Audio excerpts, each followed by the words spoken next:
بسم اللہ الرحمن الرحیم۔ مدینہ کی ایک جانب ایک چھوٹا سا گھر تھا جس میں ایک نبینا بوڑھی عورت رہتی تھی، جس کے پاس ایک ڈول، ایک بکری اور کھجور کے پتوں سے بنی چٹائی کے سوا دنیا کا کچھ سامان نہیں تھا۔ حضرت عمر رضی اللہ تعالی عنہ ہر شب اس عورت کی خبر گیری کیا کرتے تھے، اس کے لیے پانی کا انتظام کرتے اور اس کی حالت سنوارتے۔ اس بات کو ایک عرصہ بیت گیا۔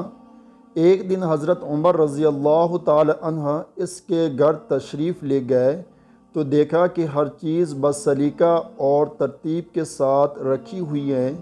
آپ سمجھ گئے کہ ضرور ان سے پہلے کوئی شخص آیا ہوگا جس نے سارا کام درست کر دیا۔ اس کے بعد آپ کئی بار آئے اور ہر مرتبہ دیکھتے کوئی شخص ان سے پہلے آ کر گھر کا کام کر جاتا ہے اور گھر کی صفائی وغیرہ کر جاتا ہے۔ ایک دن حضرت عمر رضی اللہ تعالی عنہ یہ معلوم کرنے کے لیے کہ آخر کون ان سے پہلے آ کر سارے کام کر جاتا ہے، گھر کے قریب کسی کونے میں چھپ گئے۔ اچانک ایک آدمی گھر کے قریب آتے دیکھا، اس نے دروازہ کھٹکھٹایا، پھر اندر چلا گیا۔ وہ حضرت ابو بکر صدیق تھے جو ان دنوں مسلمانوں کے خلیفہ تھے۔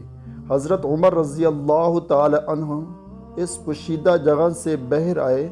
آپ کے لیے حقیقت امر واضح ہو گئی۔